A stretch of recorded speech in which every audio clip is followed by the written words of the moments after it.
In this video, I'm going to show you what 1 ml of filler looks like on a patient's lips. It's actually surprisingly easy to ruin someone's lips with 1 ml of filler. So we need to understand what it looks like in that context. The scale of the lips to the volume of the filler really matter. And this is particularly important with small lips. Small lips are easiest to lose the shape and detail. In your effort to achieve proportion, you lose some of the most important aspects of beauty. Let's have a look at what a typical procedure in terms of volume might look like on some smaller than average lips. This is 0.05 mils at the GK point. Suddenly doesn't look so small anymore. Now I'll do a linear thread of 0.05 mils, tracking outwards from the GK point to enhance the vermilion border, followed by a vertical injection, which I might use to invert the lip to try and get more of the pink part of the lip to show. 2 linear threads of 0.05 would be quite a low volume for many clinicians, but look already at how much of the lip it is taking up. Let's now do the lateral aspect of the vermilion border and the lateral aspect of the tubercle, each with 0.05 mils. I'm already feeling at this stage there isn't really a lot of room left, is there? 0.05 mil bolus,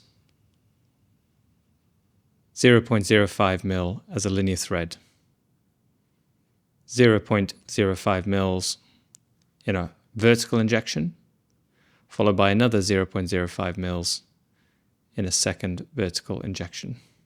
Lateral lip, 0.05 mils. Let's see what a common lower lip treatment would look like with the average volumes. 0.05 mil on the lower lip angle, followed by 0.05 mils laterally to create that central dominance, followed by 0.05 mil in the tubercle. Gosh, those boluses look way bigger than I thought they would.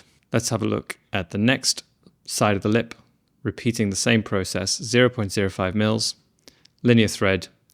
Also very interesting to note how the filler flows so directionally out of the bevel of the needle. It comes out almost away from the needle, upwards from the bevel, which is useful information. 0.05 mil across the middle portion of the lips, each linear thread. For any injector, you might look at this and think, that all looks a little bit messy. That makes me feel a little bit less confident about putting higher volumes in because it is flowing so easily and covering so much of the lip. I still haven't used a full mil though, which is why I'm going with a couple more vertical injections.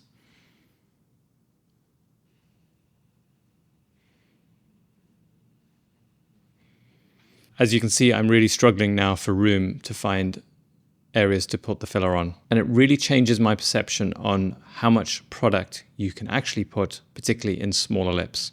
In the next part of this video, I'm smoothing it over like I would do with a patient who had a lip injection. I might gently massage the lips to check there are no irregularities, lumps or bumps. It's important for injectors to understand their volumes, particularly when dealing with smaller lips. The reason for this is because the difference you make is proportionately bigger when lips are smaller. And that means it's easier to create an overtreated look, even if you're using less volume. What does overtreated mean? It means an unnatural looking result. What is it that makes people look unnatural? For one thing, it is a loss of natural shape. If you think about smaller lips as having a natural shape and you add more volume, the more you add, the more it'll distort the natural shape. And they tend to have limiting factors that are different in different areas of the lip. For example, a simultaneous injection all the way along the lip, you will find it harder to lift the middle proportion than you will the lateral portion, which means you get more sausage-shaped lips at the end if you do a harmonious, similar volume all the way along the lip. Many clinicians will fear this and notice halfway through a treatment that they've actually,